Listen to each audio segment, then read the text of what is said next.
The Mazda CX-3 has been around for a couple of years now and hasn't really changed that much on the surface. Very distinctive shape. The coupe-esque looks to it, which you'll see as we go around the car.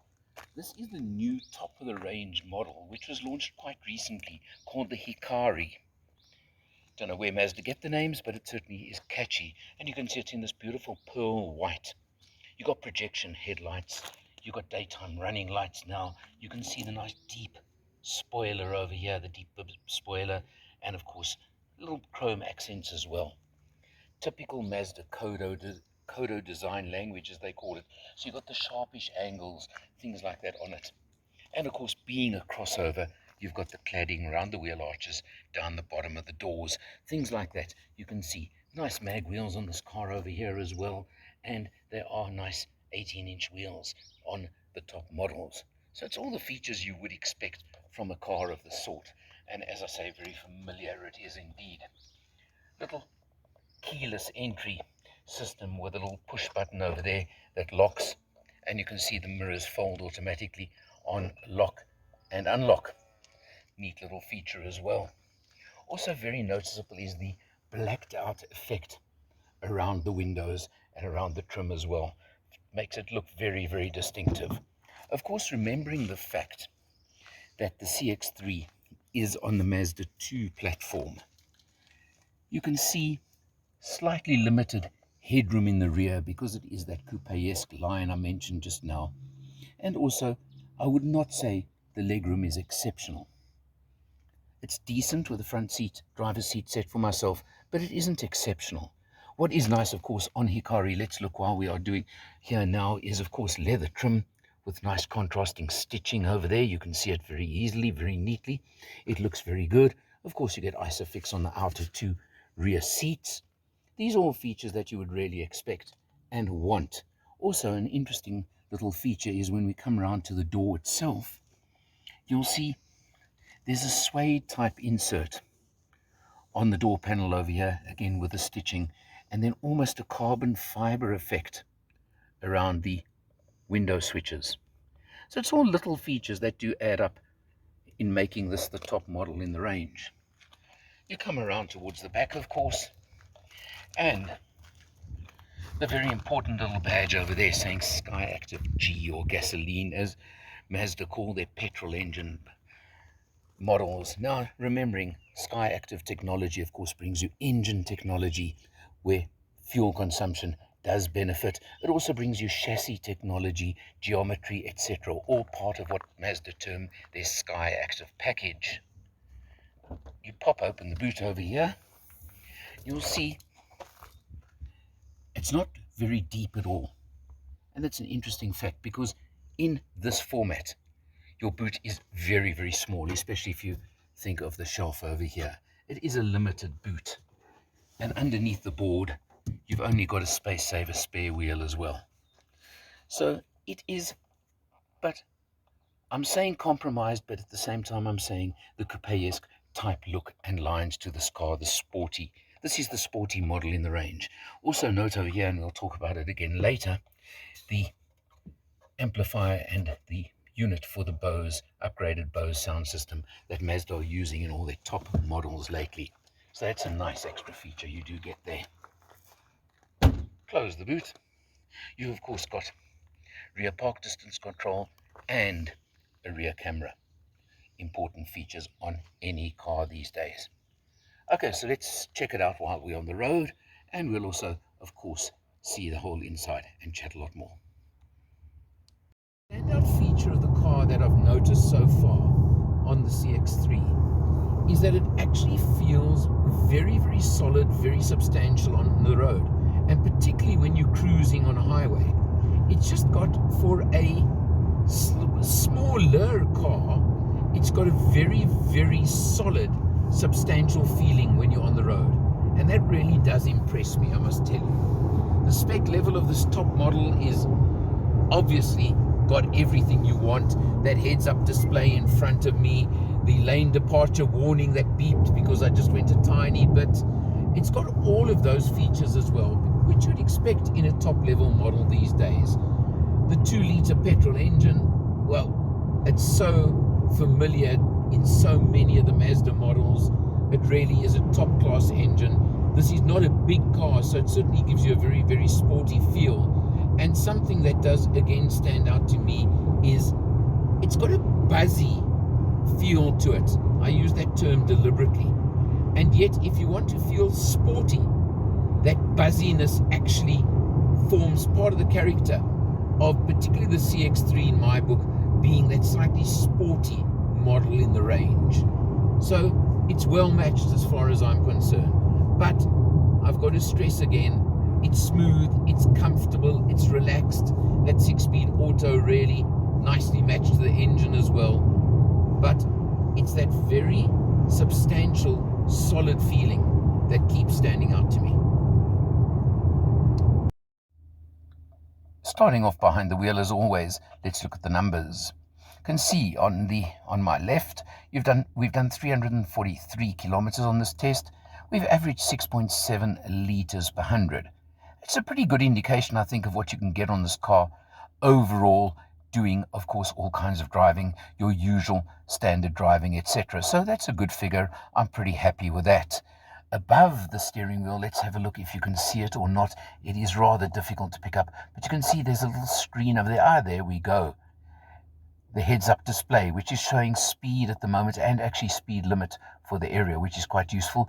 It does also give you navigation instructions, and another feature that I really like on the Mazda is you've got blind spot warning that shows up in your mirrors, your two wing mirrors, which is standard for most cars these days, but it also does show on the sides over here on the heads-up display. And I think that's pretty neat that you get that as an additional feature as well, showing you there. So you don't even have to look in those wing mirrors when somebody's alongside you on the highway. Nice one there, Mazda. You've got on the steering wheel, of course. Let's come and have a look as we always do. And you do have your cruise control over there and your general sound system, phone, info, switching, of course, screens, etc. over here. So those are all standard and what you would expect on any car these days. You've got some little controls down over there. You can see to switch off the stop-start system or the lane departure or the traction control can all be switched off and switched out over there. So those again are nice, neat features indeed. You come down now to the door panel over here. Let me show you this quickly while we're here. And of course, it's to set the mirrors. That's all standard to get the mirrors to fold automatically when you lock and unlock. And you have features like that. But now I'm going to point something out to you that I'm really somewhat disappointed with. There's no auto lock on pull-off. You've got to literally do that to lock the doors on the car. In fact, there isn't even a switch or a button on the door panel or on the center anywhere other than that in order to lock the car. So you've got to remember as you pull away or as you get in the car to lock it over there. And I find that is a little bit of a shall we say, lacking on this car. I must point that out. You come across, you can see you've got a very nice expanse here of dashboard. It's softish feel, but it is plastic. And then I mentioned earlier, you've got, of course, the suede type trim all across the dash over here with the stitching, which looks very, very neat as far as I'm concerned. And then, of course, you come to the Mazda infotainment screen over there. Very neat, very easy. It's got, of course, the knob controller down at the center below the gear shift, below the gear lever over there. And it's a pretty standard system, works very, very nicely, very neatly. And if we go back up to the screen slowly, we'll take a look over there. Of course, you can see if I press the home button, your communication, it's got full navigation, which I do like. And of course, you've got your settings. For example, you can even set the height on that little screen of the heads-up display to adjust for yourself, which again is a neat feature and I do like it. So good system over here, works well, and that's important. Of course, phone, etc. You know all of it. Note the very neat, clean center stack over here. Devoid of too many buttons, switches, etc., etc. You come to 3 knobs over here for your climate control system. Again, works efficiently, very usefully. And of course here, that most people still find most amusing is Mazda are probably one of the only manufacturers who still include a CD even. Interesting, strange, don't know. Down below that CD slot, very nice 2 USB ports and a 12 volt. So you've got all of that right there for you. Nice stuff. Then, of course, the Mazda 6-speed automatic transmission. Smooth, comfortable, efficient, and on this top model, you do even have pedals behind the steering wheel if you want to use them. As always, I never use them. Quite honestly, I find them unnecessary on cars like this, but they're there, and it seems to be a requirement these days. Back down to the gear shift itself. Note the sport button. I've said before with Mazdas, I never use the sport mode. All it does is hold. The ratios hold them much longer, and I just find it makes the engine scream at me. I ignore it, personally. Simple as that. You've got the electronic parking brake, and you've got an auto hold button over there as well, which I again find a tad unnecessary on automatic vehicles, but it's there, and that's how Mazda do it. Let's just talk now the trim in the Hikari version. You'll notice also the standard sunroof on this car, with, of course, a manually operated screen to pull across it. Just a small sunroof, but it's nice. It's a sunroof. It gives you what you want, and it is nice to have. So, again, one of those things. Well, take into account that the CX-3 range are all powered by Mazda's very, very well-known, it's across a lot of their models, their 2-liter 4-cylinder petrol engine, 115 kilowatts in this application and 203 newton meters of torque. Now, remembering that, of course, this is a relatively small car. I mean, this same engine is used in the CX-30 and the CX-5, for example, much bigger, heavier vehicles. So it gives it very peppy performance.